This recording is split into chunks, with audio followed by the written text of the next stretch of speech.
cette grande édition d'information. Monsieur, dame, bonsoir. Merci d'avoir choisi la télévision Dunia pour vous informer. C'est une circulation fluide et des conducteurs totalement à l'aise au volant de leur voiture. Page inter de cette édition. Voilà Hugo Chavez quand il s'agit de parler en public. Ces déclarations ont fait le tour du monde. Voilà, ici se referme ce journal.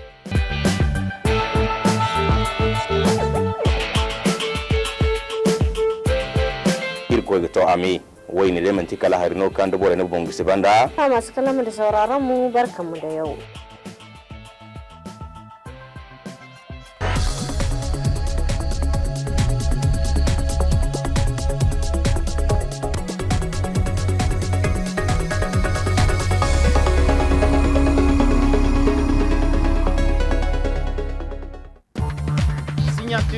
Aujourd'hui d'un protocole d'accord de partenariat stratégique entre l'État du Niger et le groupe Areva. Détail dans ce journal.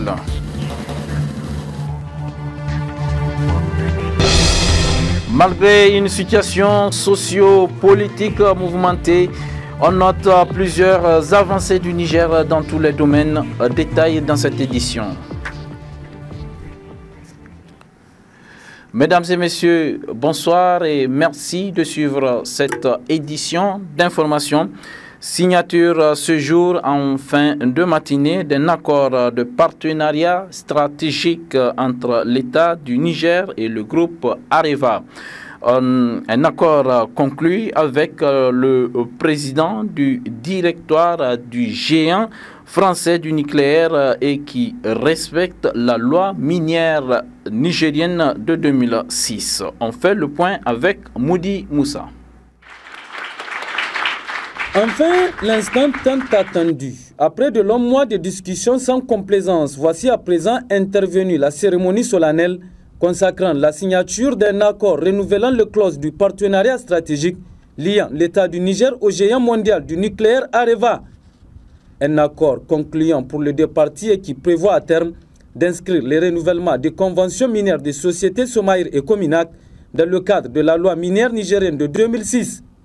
Pour le président du directoire d'Areva, son groupe est parvenu à un accord équilibré et durable pour poursuivre son partenariat historique avec le Niger.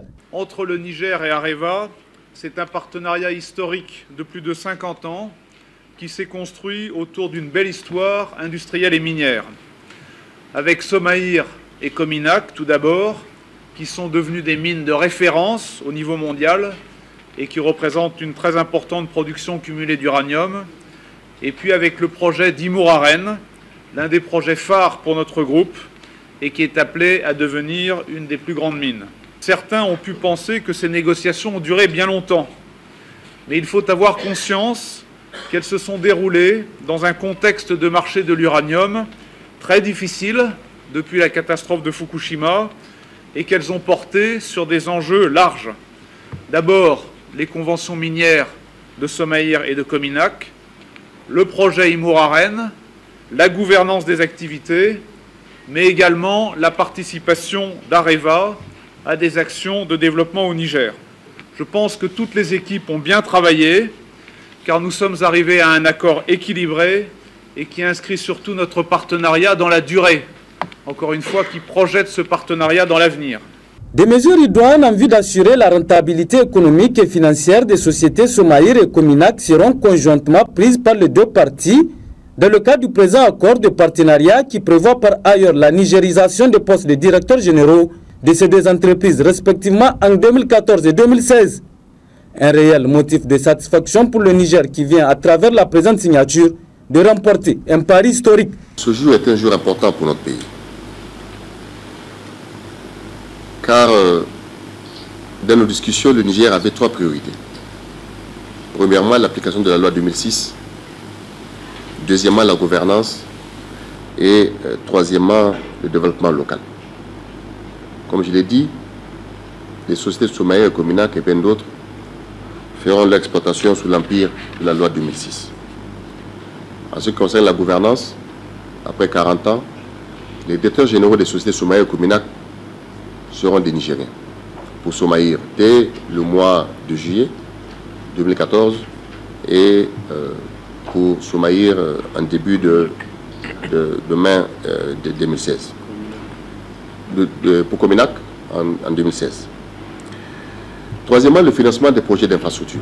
Comme vous le savez, la route Tawa-Arlit doit être reprise compte tenu de son état. Et nous avons obtenu d'arriver le financement à hauteur de 90 millions de cette route. Mais également la construction d'un siège qui sera propriété du Niger, qui abritera les sociétés minières sous, bien sûr, conditions de paiement de loyer. Les différentes sociétés minières auxquelles il faut rajouter Areva Mine et la Soupamine. De nombreuses inquiétudes ont cependant été soulevées par les hommes de médias à l'occasion d'une conférence de presse co-animée par les deux parties. Des inquiétudes auxquelles des réponses claires et édifiantes ont été apportées par les côtés nigériens et français. Si le Niger doit vendre son uranium au marché spot, cela veut dire que nous serons amenés à fermer les sociétés Cominac et Somaïa. Parce que le prix actuellement du spot est tellement bas que les coûts de production seraient largement au-dessus. Alors avec nos partenaires, nous avons convenu d'une formule de prix qui sera valable de 2014 jusqu'en 2016. Et si on en appliquait cette formule de prix, aujourd'hui, l'uranium nigérien se vendra à plus de 59 000 francs CFA, alors que sur le marché spot, il est de l'ordre de 34 000. Donc, vous voyez bien l'effort qui a été fait par les actionnaires pour soutenir non seulement les sociétés, mais pour soutenir aussi les ressources budgétaires de l'État. Donc, le prix Niger qui a été négocié et obtenu, nous pensons que c'est un très bon prix, en tout cas à ce qui concerne aujourd'hui la conjoncture actuelle du marché de l'uranium. Je pense que dans la situation actuelle de l'uranium, c'est un bon accord qui a été trouvé, et la méthode qui est proposée, en particulier pour travailler sur le gisement Imoaren, c'est une méthode de partenariat là aussi, de dialogue et de compréhension partagée de la situation. Quelle est la situation du marché de l'uranium ? Eh bien, depuis la catastrophe de Fukushima, d'abord les centrales japonaises, qui sont des clients importants, vous le savez, ont arrêté de fonctionner. Les centrales allemandes aussi. Et puis, le rythme de construction de nouvelles centrales nucléaires s'est ralenti dans le monde. Alors pour autant, il ne faut pas être pessimiste à moyen et long terme. Nous sommes convaincus que l'énergie nucléaire a encore un beau rôle à jouer dans l'approvisionnement énergétique, mais que cela va prendre un certain temps avant que la demande supplémentaire qui vienne de toutes ces nouvelles centrales crée des nouvelles conditions plus favorables en matière de prix pour l'uranium. Et c'est cet élément, je pense que cette discussion longue nous a permis de partager cette analyse du marché de l'uranium, et le comité stratégique qui va fonctionner nous permettra de suivre ensemble l'évolution du marché de l'uranium et de voir les meilleures conditions pour lancer le Imoaren. Ainsi, le présent accord engageant l'État du Niger et Areva sur le long terme consacre enfin un partenariat équilibré, longtemps prôné par le chef de l'État Issoufou Mahamadou, qui souhaite davantage confirmer la place majeure du Niger au sein de l'industrie mondiale de l'uranium.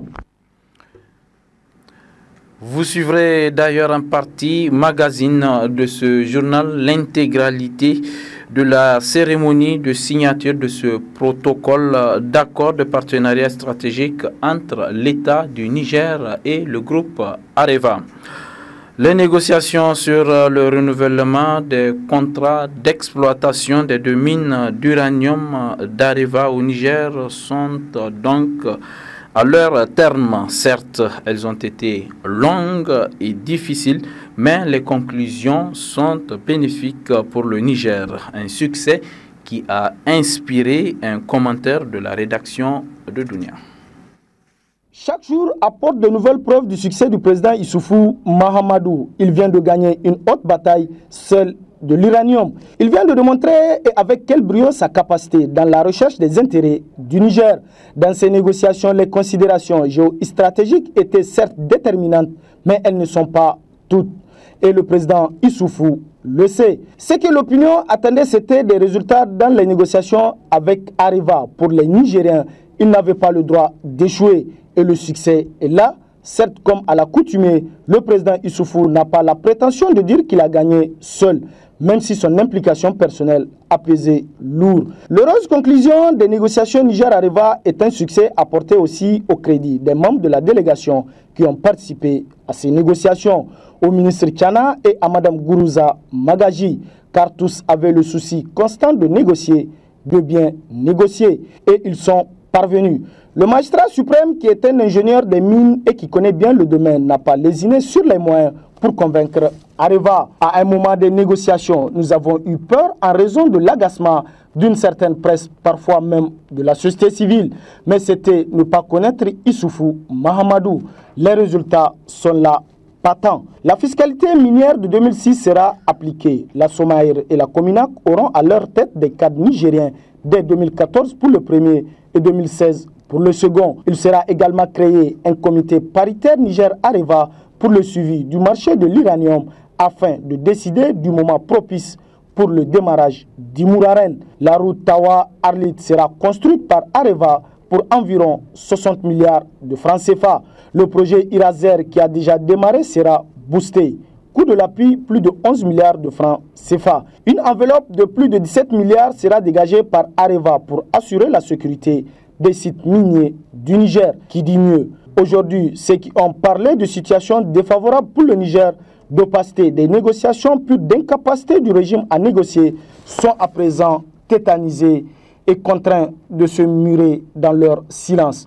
Mais rassurez-vous, le chef de l'État ne va pas se gargariser pour ce succès. Il restera humble. Pour lui, c'est le Niger qui compte. Cette victoire de l'uranium n'est qu'un exemple certes attendu, mais demeure un exemple parmi tant d'autres. Car bien entendu, pour le chef de l'État, il faudra faire tout à la fois. Assurer le minimum vital à l'immense majorité des Nigériens, construire des barrages, des échangeurs, des routes, des dispensaires, des écoles, bref. Tout cela n'est possible que dans l'unité des enfants du pays. C'est là le souci de l'enfant de Dandaji, l'unité des enfants du Niger. Le président Issoufou, bien avant d'occuper le fauteuil présidentiel, pour lui, la démocratie, le pluralisme, c'est plus que des mots, mais des actes. Visionnaire, moderne, en rupture avec certaines attitudes qui collent à certains dirigeants africains, il s'est attelé à unir les Nigériens. Voilà pourquoi il a toujours préconisé un gouvernement d'union nationale en se lançant dans cette dynamique. Il a appelé tous les fils du pays à venir construire le Niger. Tout s'enchaîne et le président Issoufou a toujours gardé sa manière pragmatique mais discrète d'agir. Il a toujours demandé de le juger par ses actes et sa capacité à rendre possible la construction du Niger, ce qui lui valut de gagner la confiance même au-delà de nos frontières. Nous devons comprendre que l'engagement du président Issoufou et son aura à l'extérieur ne suffisent pas à absoudre tous les problèmes du Niger et relever les défis de la Renaissance. Il faut aussi que les Nigériens comprennent que le Niger se construit par l'ensemble de ses fils. La stratégie de tout ou rien ne peut construire le Niger. Areva va donc continuer d'exploiter l'uranium du Niger. Areva, vous le savez, exploite l'uranium du Niger depuis près de 50 ans. Elle a plusieurs filiales au Niger, dont la Somaïr, que je vous invite à découvrir dans ce commentaire signé Rachida Altine.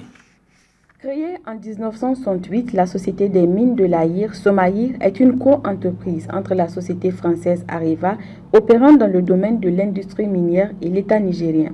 Son capital de 4,349 milliards de francs CFA est détenu par Areva pour 63,4% et par la Société du patrimoine des mines du Niger, Sopamine, pour 36,6%. L'usine de la Somaïr est installée à quelques kilomètres de la ville d'Arlit. Le minerai d'uranium est extrait des mines à proximité.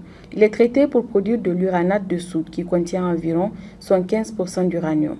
La mine a produit 2650 tonnes d'uranium métal en 2010, soit une production cumulée d'environ 52 500 tonnes depuis 1971. Grâce à de nouvelles techniques, le site minier a progressivement augmenté sa capacité de production pour atteindre 3000 tonnes d'uranium par an. En 2013, la Somaïr a réalisé une production de 2730 tonnes d'uranium métal sous forme de concentré d'uranate de sodium. La compagnie minière enregistre ainsi une production cumulée depuis le début de l'exploitation à plus de 58 400 tonnes d'uranium. Certifié ISO 14001 et OHAS 18001, Somaïr s'est engagé depuis plusieurs années dans un processus d'amélioration des performances afin de renforcer sa compétitivité sur le marché mondial de l'uranium. En cohérence avec la politique d'Areva, la présence de Somaïr permet la création de plusieurs centaines d'emplois directs et indirects, dont bénéficie directement la population locale. Somaïr favorise par ailleurs l'accès à des services sanitaires et sociaux dans une région isolée et concourt ainsi à l'amélioration des conditions de vie des populations. Somaïr emploie également près de 2800 salariés, dont 98% sont nigériens. L'un des sites exploités par Areva, c'est la Cominac. Je vous invite à le découvrir. Créée depuis 1974, suite à un protocole d'accord entre la France, le Japon et le Niger, la compagnie minière d'Akuta, Cominac, exploite depuis 1978 des gisements d'uranium profond dans le nord-ouest du Niger. Avec un capital de 3,5 milliards de francs CFA, la compagnie est détenue par Areva pour 34%, 31% par la Société du patrimoine des mines du Niger, Sopamine, 25% reviennent à la société japonaise Oversize Uranium Resource Development Company et 10% par la société espagnole Enusa. Créée depuis 1974, suite à un protocole d'accord entre la France, le Japon et le Niger, la compagnie minière d'Akuta, Cominac, exploite depuis 1978 des gisements d'uranium profond dans le nord-ouest du Niger. Avec un capital de 3,5 milliards de francs CFA, la compagnie est détenue par Areva pour 34%, 31% par la Société du patrimoine des mines du Niger, Sopamine, 25% reviennent à la société japonaise Oversize Uranium Resource Development Company et 10% par la société espagnole Enusa. En prévision de l'exploitation de nouveaux gisements, la Cominac met en œuvre un plan d'action complet qui permettra d'optimiser la production et de renforcer le palmarès de la deuxième plus grande mine d'uranium en activité sur le continent africain et plus grande mine d'uranium souterraine au monde. À l'exemple de la Somaïr, en 2013, la Cominac a réalisé une très belle performance en produisant 1508 tonnes d'uranium. La compagnie minière enregistre ainsi une production cumulée de plus de 65 900 tonnes depuis le début de son exploitation. Depuis 2011, la société est certifiée ISO 14001 et OHAS 18001 pour son système de management respectant des normes en matière de gestion environnementale, de santé et la sécurité au travail. Cominac emploie environ 1800 salariés, dont 98% sont nigériens. Elle favorise par ailleurs aux populations l'accès à des services sanitaires et sociaux. La mine d'Imouraren est un projet de mine à ciel ouvert considéré par Areva comme l'un des gisements uranifères les plus importants au monde. Mise en exploitation vers 2016, elle fera du Niger l'un des plus grands producteurs d'uranium au monde. Retrouvons Rachida Altine pour d'autres explications. Présent au Niger depuis plus de 50 ans, Areva exploite dans le département d'Arlit, au nord du pays, les deux sites miniers Somaïr et Cominac et développe à proximité le nouveau site d'Imouraren. Découvert par les équipes du commissariat à l'énergie atomique, CEA, en 1966, le gisement d'Imouraren se trouve à 160 km au nord d'Agadez et à 80 km d'Arlit, aux confins du sud du Sahara, à 1200 km de Niamey. Le site d'Imouraren s'étend sur 500 km² au sud du désert du Sahara. Il s'agit de l'une des mines d'uranium les plus importantes au monde qui permettra au Niger de doubler sa production et de se placer au deuxième rang mondial des pays producteurs d'uranium. C'est donc en 2006, avec des conditions de marché de l'uranium favorables à l'exploitation d'un tel gisement qu'Areva a relancé le projet.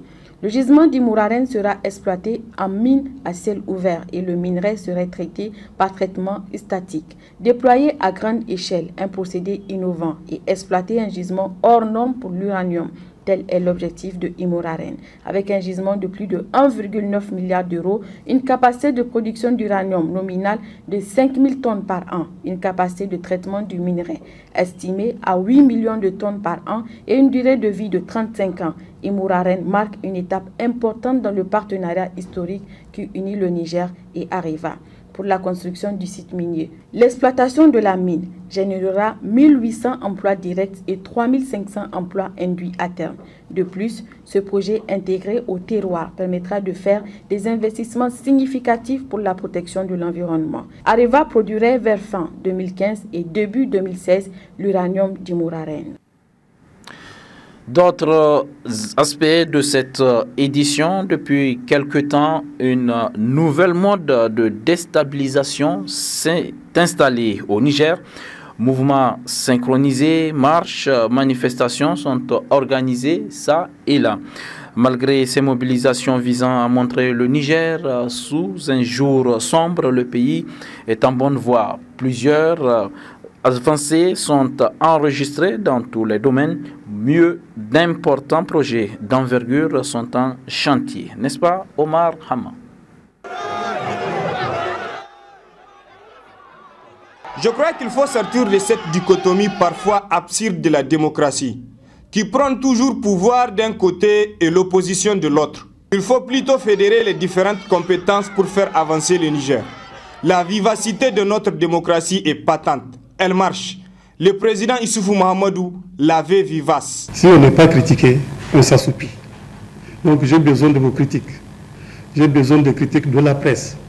J'ai besoin de critiques de l'opinion pour améliorer ce que je fais au service du peuple nigérien. Vous nous rendez un grand service. Vous rendez un grand service au peuple nigérien en nous critiquant. La presse rend un grand service à notre peuple en faisant son métier. La liberté suppose la responsabilité. C'est ça le prix. Il faut également que les leaders politiques, tous bords confondus, regardent un peu dans leurs rétroviseurs et arrêtent leur animosité respective. Comme le dit le dicton, il ne faut pas que les médecins ignorent quelle est la nature de la maladie. L'instabilité politique et la situation sécuritaire, ces deux impératifs recommandent d'être unis et de travailler ensemble. Il ne faut pas que la myopie de certains analystes contribue à nous conduire vers le pire. Les attaques personnelles, la délation sont devenues monnaie courante. Malgré ces insultes directes, parfois très dures contre sa personne, le président Issoufou refuse de répondre ou de s'empêtrer dans des thèses alambiquées qui laissent croire que rien ne va. La mobilisation d'environ 6 000 milliards pour les projets de développement, eau potable, les petites irrigations, les classes, l'échangeur, le marché de Maradi, les rails, les routes goudronnées et les pistes rurales sont des réalités tangibles. Des engrais, pesticides, semences et kits de bétail sont mis en grande quantité à la disposition des paysans. L'essence qui s'achetait à 670 francs le litre à la pompe, à l'arrivée du président Issoufou, se vend aujourd'hui à 540 francs. Pour arriver à ce prix, l'État a dû renoncer à 5 milliards de taxes. Même si d'aucuns disent que comparer n'est pas raisonnable, au Tchad, au Cameroun, en Côte d'Ivoire, pourtant, pays producteur de pétrole, l'essence s'achetait plus cher qu'au Niger. Notre pays applique un des prix les plus bas de la sous-région. Bientôt un hôpital de référence à Niamey, des échangeurs, des ponts, une cimenterie à Keta, la filière coton à Dosso, centrale thermique à Salkadamna, ce n'est pas tout. Voici que le Niger a rempli les conditionnalités pourtant difficiles du MCC, Millennium Challenge Corporation, et est éligible au programme de cette organisation américaine. Un programme porteur pour l'économie du pays. La presse écrit et raconte ce qu'elle veut sans être inquiétée par les pouvoirs. Le Niger est le 4e pays africain le plus respectueux de la liberté de la presse selon le classement établi par Reporters sans frontières. C'est le premier pays francophone le plus respectueux d'Afrique, le plus respectueux de la liberté de la presse. Donc, on peut aujourd'hui, il n'y a pas de doute là-dessus, qu'il y a aujourd'hui un environnement juridique, un environnement politique qui est favorable à l'exercice de la liberté de la presse. La création de la ligne verte, le recul de l'indice de perception de la pratique corruptive au Niger grâce à la Alcia sont des éléments patents qui corroborent cette réalité. Le Niger, qui est entouré par des pays en conflit, a su, malgré ses moyens limités et ses vaillantes forces de défense et de sécurité, assurer la quiétude des citoyens. En 3 ans, la masse salariale passe de 40 milliards à 120 milliards de francs CFA. Une prouesse qu'aucun régime politique nigérien n'a encore accompli.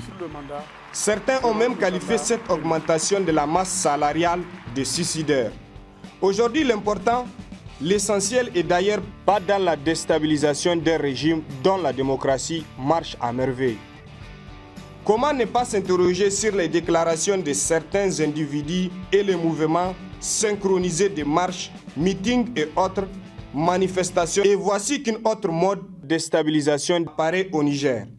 Attaque de domicile ou de sièges de partis. Nous savons que les Nigériens soutiennent souvent le faible, même quand il a tort. Mais en toute chose, il y a des limites. Il est temps que nous comprenions que le Niger, pour se développer, veut la paix, rien que la paix.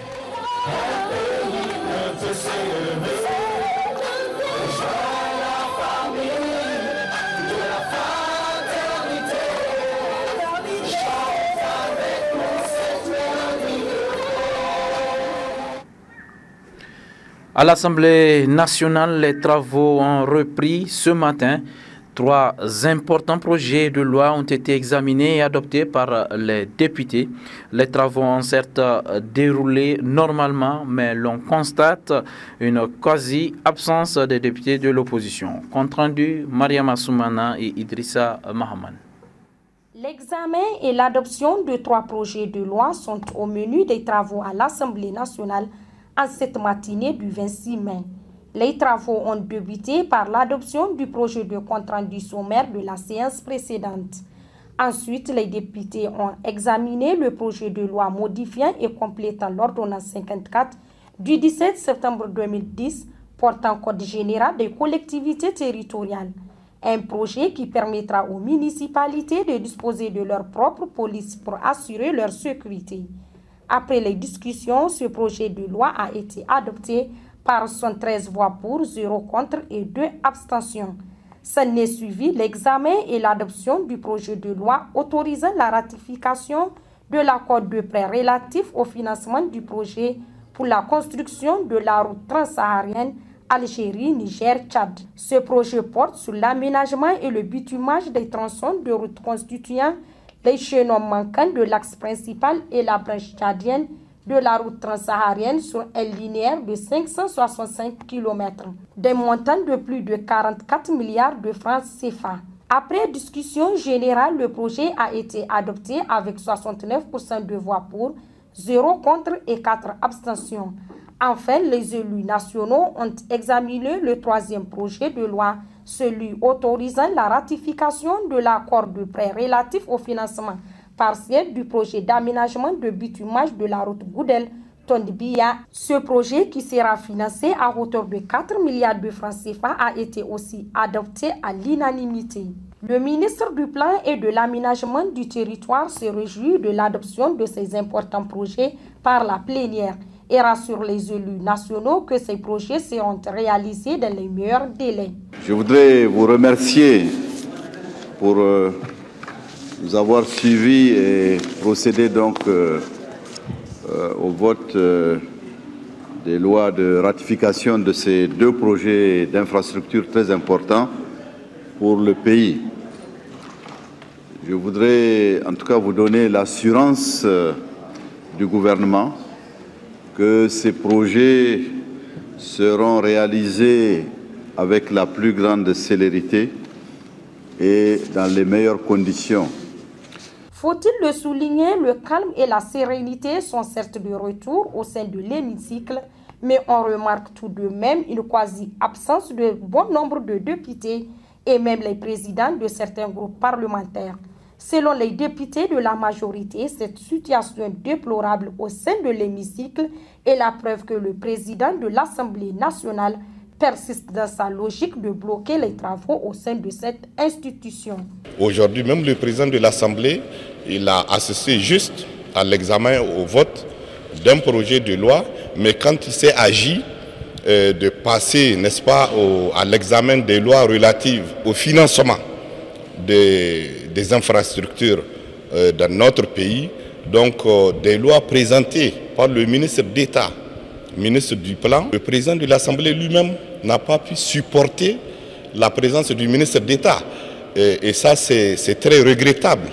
Il s'est fait remplacer par un des vice-présidents. C'est vrai que ce n'est pas pour la première fois, mais compte tenu du contexte, il aurait dû rester pour recevoir le ministre Cissé et examiner ces importantes lois qui, disons, financent d'importantes routes pour notre pays. Et vous avez aussi constaté effectivement que les députés de l'opposition sont représentés, chaque groupe est représenté par un seul député. Nous avons attiré l'attention du président de l'Assemblée depuis le vendredi que le groupe ARN est représenté par un seul député, le groupe de Lumana est représenté par un seul député. Les travaux se poursuivront dans l'après-midi avec l'examen et l'adoption de 2 autres projets de loi.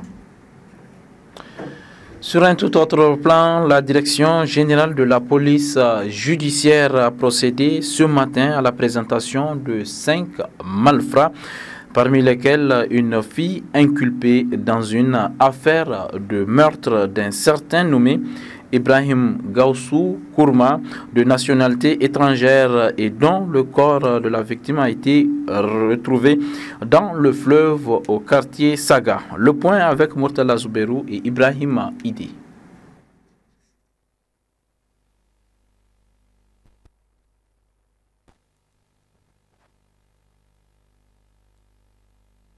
Ils sont au nombre de 5 ces malfaiteurs, dont 4 hommes et une jeune fille, présentés par la police judiciaire, impliqués dans une affaire de meurtre d'un nommé Ibrahim Gaussou Kourma, de nationalité guinéenne.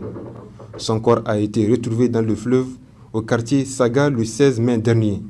La victime présentait des traces de blessures au niveau du dos, une plaie profonde à la nuque, le pied gauche fracturé et des traces de blessures de couteau sur tout le corps. Les investigations ont permis à la police d'appréhender les meurtriers qui sont au nombre de 3, dont cette même jeune fille. C'est elle même qui avait conduit le nommé Ibrahim Gaussou Kourma au quartier Kwarategi, au domicile de ses 2 complices qui l'attendaient. Ces derniers ont reconnu l'avoir menacé avec un couteau avant de commencer à le battre. Le défunt a réussi à leur échapper à pied avant de se faire rattraper par les malfrats à bord de leur véhicule. Ils l'ont renversé et écrasé avant de transporter le corps au niveau du 2e pont afin de le jeter dans le fleuve la même nuit du 13 mai aux environs de 4 heures du matin. De retour, ils ont vendu le véhicule du défunt à un certain Mohamed Manerou, lequel, après avoir été interpellé, déclare l'avoir remis au nommé Goudalla pour le revendre au Nigeria. Le procureur de la République est venu féliciter et encourager la police dans son métier de sécurisation des personnes et des biens. Nous avons effectué le déplacement dans les locaux de la police judiciaire pour encourager nos OPJ pour le travail formidable qu'ils ont pu effectuer en démantelant ce réseau de malfaiteurs pour tout ce qu'ils ont eu à commettre comme forfait. Ils seront déférés tout à l'heure au parquet et des poursuites seront engagées contre ces personnes. Et je profite, disons, de cette occasion pour lancer un appel à la population pour qu'elle sache que la question de sécurité n'est pas uniquement l'apanage de la police, pour qu'elle puisse à toute occasion contribuer à donner les informations nécessaires, surtout ceux qui pourraient être des suspects par rapport à leur comportement, leur activité, pour permettre à la police vraiment de démanteler ces individus sans foi ni loi qui perturbent la quiétude des populations de cette ville. La perquisition au domicile des 3 meurtriers a permis à la police judiciaire de saisir 2 couteaux avec lesquels ils se sont servis pour commettre les forfaits, ainsi qu'un téléphone portable et un ordinateur portable, tous appartenant aux défunts. À l'heure actuelle, 2 véhicules ont été saisis par la police et un 3e sur la frontière du Nigeria. Coup de chapeau à notre police nationale. Le vent violent du samedi 24 mai dernier a emporté sur son passage 6 classes payotes de l'école primaire Tondigamay, située sur la route de l'aéroport international Diori Hamani de Niamey. Reportage Hima Sebou et Soumeila Dandi. Créée en mai 2013 grâce à la coopération sino-nigérienne, cette école primaire de Tondigamay est entièrement constituée de classes payotes qui sont au nombre de 6. Des classes qui viennent d'être emportées par le vent violent du samedi 24 mai dernier. Impuissante face à cette situation et contrainte d'être à l'école malgré le manque de classes, les maîtresses ont installé un bureau de fortune au pied de ces murs. Nous avons tenté d'interviewer la directrice de cette école, mais cette dernière n'a pas voulu répondre à nos questions par crainte d'avoir des problèmes avec ses supérieurs hiérarchiques. A-t-elle expliqué? Un des parents d'élèves déplore cette situation et lance un appel aux autorités compétentes. Et notre appel, c'est de faire en sorte que le gouvernement nigérien puisse pouvoir aider l'école de Tondigamay à être construite. Puisque si vous vous rappelez, la pose de la première pierre a été faite depuis mai 2013 par les Chinois et l'école a été baptisée Nigéro-chinoise. Les Chinois viennent de temps en temps faire la visite sur le site, mais plus d'1 an, rien n'a été fait.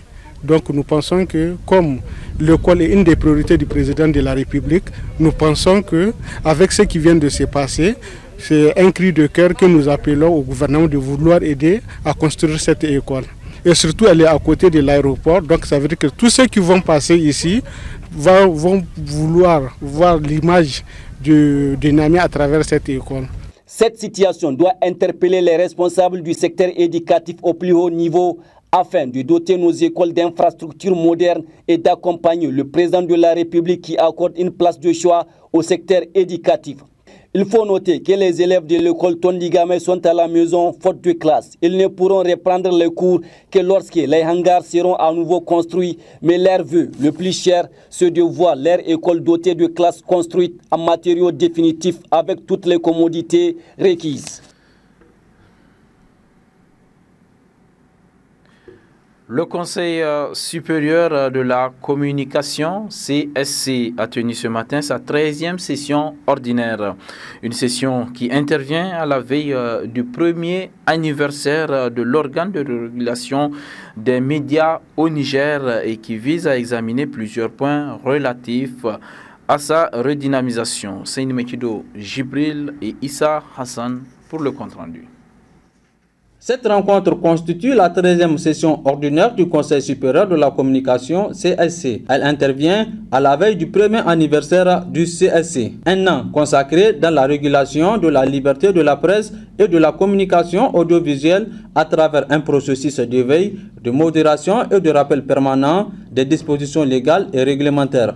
Cependant, après un an au service de l'intérêt général, le CSC laisse apparaître quelques faiblesses. Le CSC n'est présent qu'à Niamey, alors que la majorité des médias à réguler se trouvent à l'intérieur du pays. Mais même à Niamey, la capacité de monitoring du Conseil supérieur de la communication est largement dépassée du fait de la vétusté de la régie de contrôle. 2. Le cadre organisationnel et fonctionnel présente assez de dysfonctionnements liés à l'absence d'outils tels que les cahiers de charges de service, les plans de travail, les revues de performance, le plan de communication, etc. Sur le plan humain, les ressources du CSC sont très insuffisantes, tant au plan qualitatif que quantitatif. Au plan financier, il est apparu que le budget de fonctionnement du CSC est très faible au regard des missions et fonctions à assumer. Enfin, le diagnostic a fait ressortir un faible niveau quantitatif et qualitatif des ressources matérielles, notamment les locaux, le matériel roulant, la régie, la bureautique et l'informatique. Plusieurs points tendant à redynamiser le CSC sont inscrits à l'ordre du jour de cette session ordinaire initiée au titre du mois de mai. 1. Examen et adoption du procès verbal de la session ordinaire du Conseil au titre du mois d'avril 2014. 2. Information sur le CSC. 3.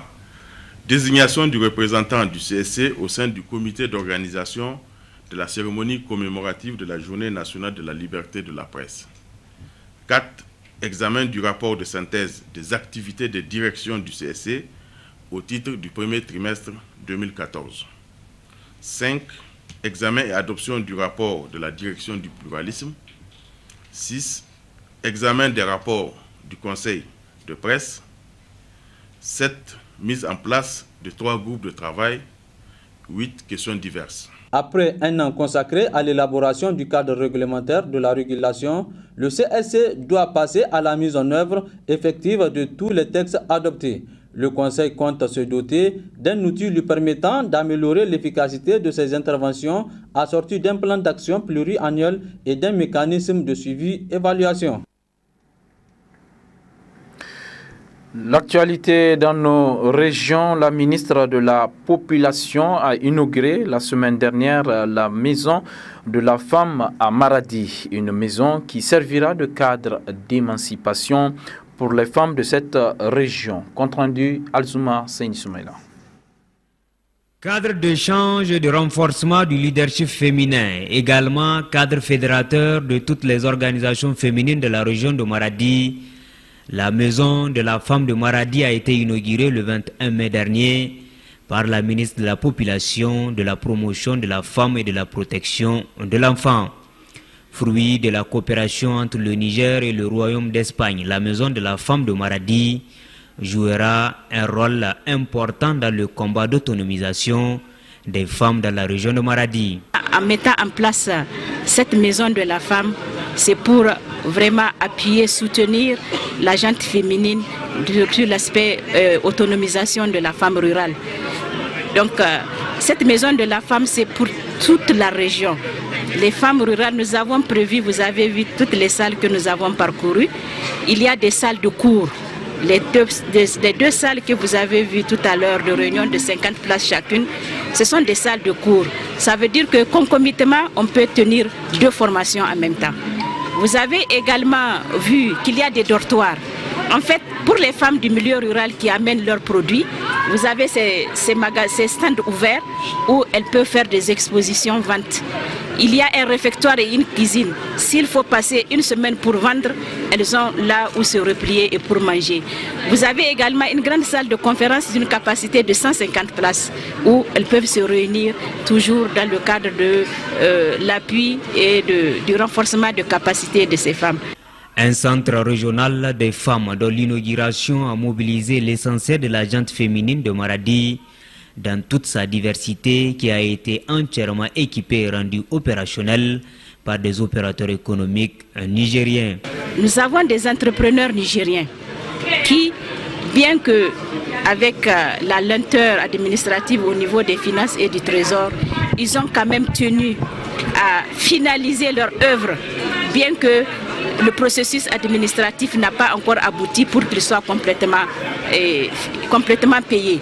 Donc je tiens vraiment à leur remercier pour ce sens de patriotisme qu'ils ont montré, à tenir leur engagement pour tenir prêt, pour faire en sorte que tout soit en place, que les équipements soient en place pour cette journée d'inauguration de cette maison. Au nom de l'État, donc du gouvernement nigérien, je les remercie pour ce patriotisme et Inch'Allah, nous allons œuvrer avec mon collègue de l'urbanisme pour qu'ils puissent très rapidement rentrer dans leurs droits. Ce centre régional de Maradi, bâti au profit des femmes, permettra à la politique nationale du JAR d'atteindre certains de ses objectifs dans la région de Maradi.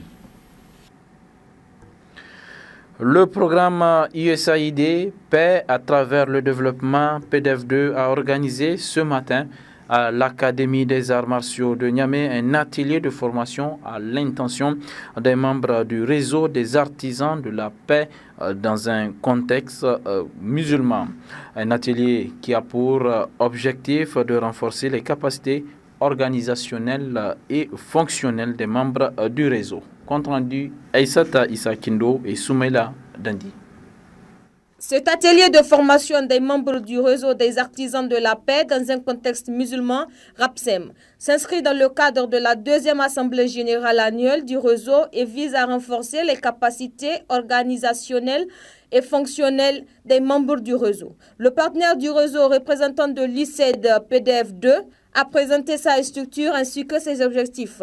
Il a par la suite démontré toute l'importance de cette rencontre vu la situation conflictuelle qui prévaut actuellement dans la sous-région. Le Niger se trouve dans une région tourmentée par des conflits de tout genre, mais malheureusement, jusqu'à présent, les Nigériens se sont mobilisés pour prévenir et gérer le conflit, car le peuple nigérien est pacifique. Le Niger est un pays de paix, et cette paix est un capital précieux qu'il faut à tout prix préserver et consolider. Je salue l'engagement du gouvernement du Niger auprès de la communauté internationale pour combattre l'extrémisme violent et au cours de tout ce qui se passe dans le monde. Je me réjouis aussi du lancement de la stratégie, parce que récemment, il y a eu le lancement de la stratégie de sécurité de développement dans les zones sahéleuses-sahéliennes. Preuve, cela n'est besoin, de la détermination du gouvernement à créer des conditions de paix et de développement pour les Nigériens. Le coordinateur du réseau a quant à lui évoqué les contextes ayant conduit à la création de ce réseau avant de décliner ses objectifs. Notre objectif général est de consolider et de maintenir un environnement socio-culturel sain en vue de favoriser un développement socio-économique durable. Nous avons des valeurs au sein du RAPSEM, dont la paix, qui est une des valeurs cardinales de l'islam comme toutes les autres religions révélées. Nous avons aussi la tolérance religieuse, qui est aussi une des valeurs cardinales de l'islam. La paix a toujours été un bien précieux pour le Niger. Le Niger, en fait, a une longue tradition de paix basée sur des valeurs morales et des principes favorisant la cohésion sociale et de tolérance religieuse et tirée des enseignements du prophète sallallahu alayhi wa sallam. Durant 5 jours, ces artisans de la paix seront outillés afin de consolider davantage la paix dans notre pays, avec notamment l'appui du vice-président de Salam Institut pour la paix et la justice. L'enseignement coranique est très pratiqué dans la région de Maradi. Plusieurs élèves qui ont mémorisé le Saint-Coran ont été récompensés. Compte rendu Alzouma Saini Soumela et Abdelkader Ilyassou.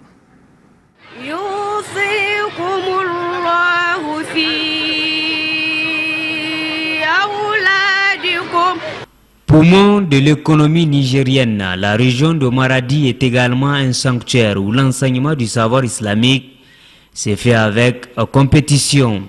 À l'occasion des mémorisations intégrales du Saint-Coran par les élèves, les écoles coraniques organisent des cérémonies pour rendre hommage aux nominés et motiver les autres enfants à aller plus loin dans leur apprentissage. Wannan makaranta abin da ke muhimmi cikinta tana karantar da yara marayu.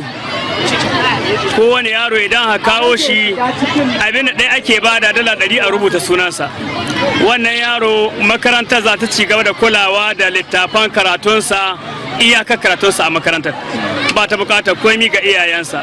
Wannan makaranta ta Madrasatul Wahadaniya tana da ɗalibai 800, mata 200, sauran 600 su ne 'yan maza. A nan muna da maraya kamar 370. Daga cikinsu ne muka hidda maraya kamar guda 70 muka yi ma kyauta don mu nuna ma 'yan uwa musulmi cewa lalle marayu suna bukatar taimakon su a cikin wannan makaranta. Kenan muna jan hankalin masu kuɗi ne idan an hidda zakka a zo mu don gaba sunan marayu, akwai takardu masu ɗauke da sunansu. Duk shekara muna saukar da ɗalibai wanda a karanci dai woga shekara shine abu mu sauka da mutane da yawa ba, duka ɗalibi 10 ne. A wacce shekarar ma da muka sauka yaro mun sauke yaro 20, wacce shekara mun sauka da yaro 60. Karamin takadiri dai ciwo ga shekara 10 yaran da suka sauka sun kusa kai 500 da wani abu.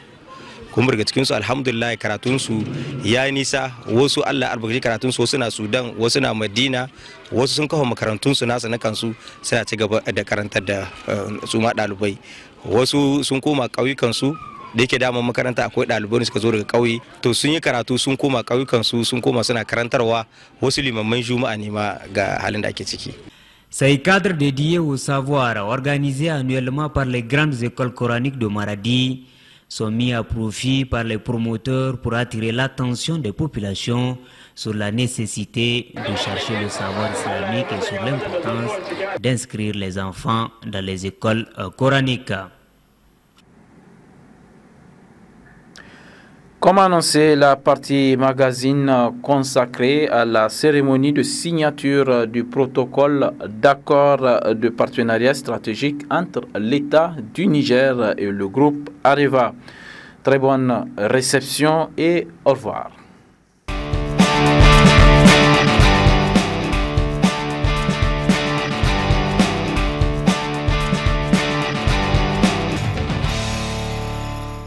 C'est une joie réelle et un grand honneur pour moi d'être présent aujourd'hui à Niamey pour la signature de cet accord de partenariat stratégique entre l'État du Niger et le groupe Areva. Comme vous le savez, entre le Niger et Areva, c'est un partenariat historique de plus de 50 ans qui s'est construit autour d'une belle histoire industrielle et minière. Avec Somaïr et Cominac tout d'abord, qui sont devenus des mines de référence au niveau mondial et qui représentent une très importante production cumulée d'uranium. Et puis avec le projet d'Imouraren, l'un des projets phares pour notre groupe et qui est appelé à devenir une des plus grandes mines. Mais notre histoire commune, ça n'est pas simplement une histoire industrielle, c'est aussi des relations tissées entre nos équipes depuis des décennies. Alors aujourd'hui, la signature de cet accord stratégique ouvre un nouveau chapitre dans cette histoire et surtout nous projette dans l'avenir. Alors bien sûr, certains ont pu penser que ces négociations ont duré bien longtemps, mais il faut avoir conscience qu'elles se sont déroulées dans un contexte de marché de l'uranium très difficile depuis la catastrophe de Fukushima et qu'elles ont porté sur des enjeux larges. D'abord, les conventions minières de Somaïr et de Cominac, le projet Imouraren, la gouvernance des activités, mais également la participation d'Areva à des actions de développement au Niger. Alors permettez-moi, messieurs les ministres, mesdames et messieurs, de vous dire que je pense que toutes les équipes ont bien travaillé, car nous sommes arrivés à un accord équilibré et qui inscrit surtout notre partenariat dans la durée, encore une fois, qui projette ce partenariat dans l'avenir. Concernant les conventions minières de Somaïr et Cominac, nous avons concilié la légitime demande du Niger d'augmenter ses revenus fiscaux tout en préservant la pérennité de l'activité minière.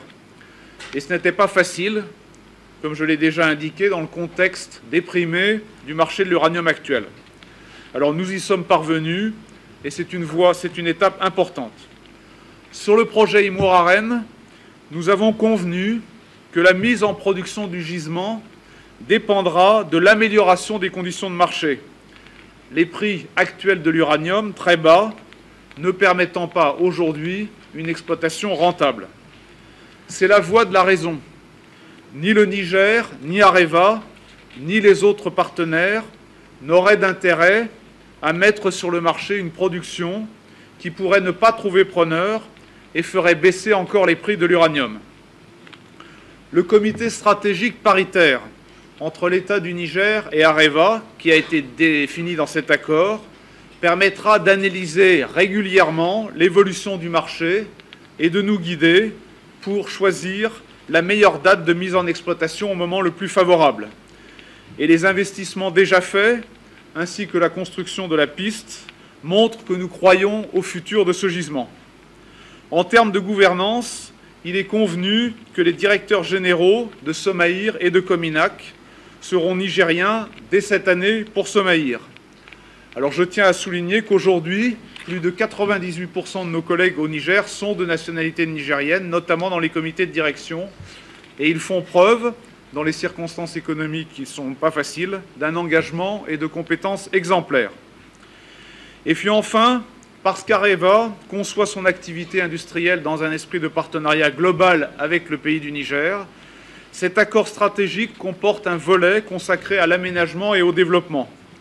Il faut rappeler la contribution actuelle d'Areva à l'économie du Niger, plus de 6 000 emplois directs et indirects, plus de 100 millions d'euros d'achats auprès des entreprises locales et plus de 6 millions d'euros investis chaque année dans les secteurs de la santé, de la formation et de l'éducation.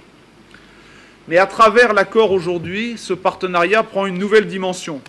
En effet, Areva s'engage à participer à hauteur de 90 millions d'euros sur 4 ans au financement d'un tronçon de la route Taroua-Arlit, à participer aussi et à accélérer le projet de développement agricole dans la vallée de l'Iraser à hauteur de 17 millions d'euros. Et puis enfin, Areva s'engage à construire ici à Niamey un siège social qui regroupera l'ensemble des sociétés liées à nos activités. Ce projet, dont la construction aura lieu au plus tard en début d'année prochaine, représente un investissement de 10 millions d'euros. Alors, messieurs les ministres, monsieur l'ambassadeur, soyez sûrs que ce futur siège social est vraiment le symbole de l'ancrage historique d'Areva au Niger et d'une histoire unique entre ce pays et notre groupe. Nous venons de procéder à la signature, après plusieurs mois de discussion, de notre accord de partenariat stratégique. Ces négociations ont été parfois difficiles. Ils ont intéressé beaucoup de personnes au-delà même de notre pays. Cela a également mobilisé au-delà des signataires, les autorités politiques et parlementaires de nos deux pays. Bien sûr, au nom de la transparence qui a toujours guidé le gouvernement de la 7e République, cet accord vous sera communiqué. Pour le Niger, cet accord est un accord juste et équilibré qui donne satisfaction à tous. Areva, comme l'a dit M. Oursel tout à l'heure, est un partenaire historique important pour le Niger, avec lequel nous entendons continuer à garder des relations privilégiées de l'intérêt bien compris des parties. Cet accord ouvre bien sûr la voie à la conclusion des conventions minières de Somaïr et Cominac qui pourront mener leurs activités pour les 5 prochaines années sous l'empire de la loi 2006. Au-delà de l'économie des deux sociétés, cet accord traite de la gouvernance des sociétés minières, des infrastructures, de la question du développement local et du calendrier du Mouaré. Je disais tantôt, ce jour est un jour important pour notre pays. Car dans nos discussions, le Niger avait 3 priorités. Premièrement, l'application de la loi 2006. Deuxièmement, la gouvernance. Et troisièmement, le développement local. Comme je l'ai dit, les sociétés Somaïr et Cominac et bien d'autres feront l'exploitation sous l'empire de la loi 2006. En ce qui concerne la gouvernance, après 40 ans, les directeurs généraux des sociétés Somaïr et Cominac seront des Nigériens. Pour Somaïr, dès le mois de juillet 2014 et pour Somaïr en début de mai 2016. Pour Cominac en 2016. Troisièmement, le financement des projets d'infrastructure. Comme vous le savez, la route Tawa-Arlit doit être reprise compte tenu de son état. Et nous avons obtenu d'Areva le financement à hauteur de 90 millions de cette route. Mais également la construction d'un siège qui sera propriété du Niger, qui abritera les sociétés minières sous, bien sûr, conditions de paiement de loyer. Les différentes sociétés minières auxquelles il faut rajouter Areva Mine et la Sopamine. Donc voilà, brièvement résumé, les positions que le Niger a défendues. Et je pense que sur l'ensemble de ces 3 points, Areva nous a compris et nous a donné satisfaction. Je ne peux que m'en féliciter et les remercier. Je saisis cette occasion pour remercier toutes les équipes de négociation pour leur engagement, pour leur hauteur de vue qui nous ont permis d'arriver ou d'aboutir, de faire aboutir ces négociations. J'aimerais aussi faire une mention spéciale à la Facilité africaine qui nous a permis d'avoir à nos côtés des experts juridiques et financiers qui nous ont éclairés tout au long de ces négociations. Et enfin, last but not least, une mention particulière aux agents du ministère des Mines et du Développement industriel. J'ai acquis plus que jamais la conviction qu'au Niger, il y a des cadres valables. Quand vous allez en Europe, que vous faites des achats, à la sortie, vous faites ce qu'on appelle une détaxe. Parce que ce n'est pas des biens destinés à la consommation intérieure. Aujourd'hui, qu'est-ce qui se passe? La production d'uranium, elle n'est pas consommée au Niger, elle est exportée.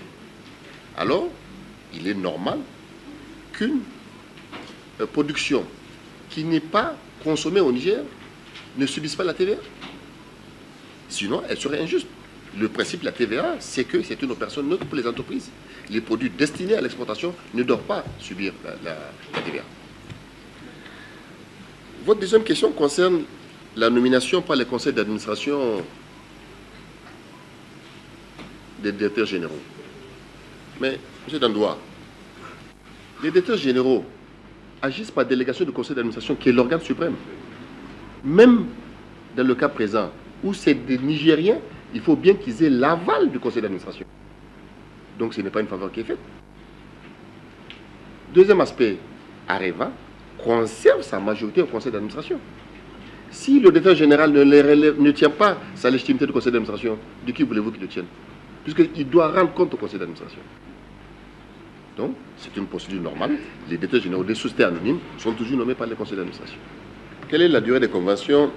La loi minière 2006, comme nous l'avons dit, c'est elle qui s'applique en l'espèce. Et elle prévoit, après une certaine période, une durée de 5 ans renouvelable. Pour répondre explicitement à votre question.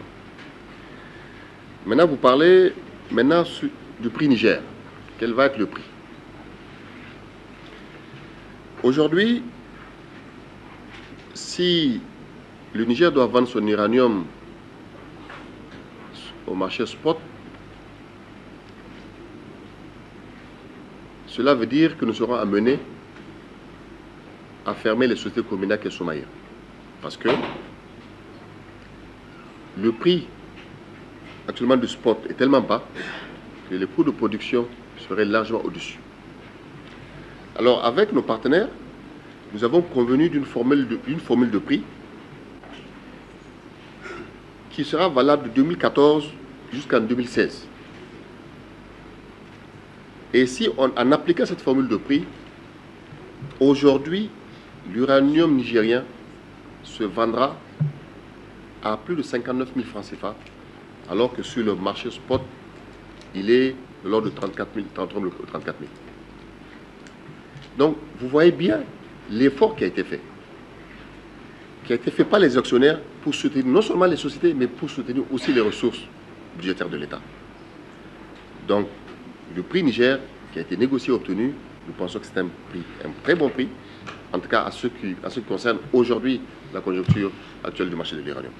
Si elles ont duré aussi longtemps jusqu'à présent, si nous avons l'espoir de les prolonger encore pour des durées longues, c'est que nous avons su, à chaque fois, en fonction des attentes d'un partenaire et de l'autre, trouver les bonnes réponses aux questions qui se posaient. Et donc nous avons entendu les attentes légitimes du gouvernement du Niger, dans cette période particulière, d'augmenter les recettes fiscales qui venaient des activités de l'uranium.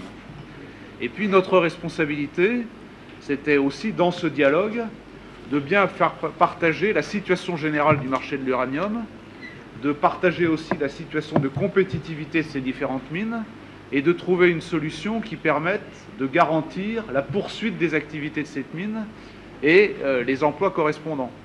Donc je pense que dans la situation actuelle de l'uranium, c'est un bon accord qui a été trouvé et la méthode qui est proposée, en particulier pour travailler sur le gisement Imoaren, c'est une méthode de partenariat là aussi, de dialogue et de compréhension partagée de la situation.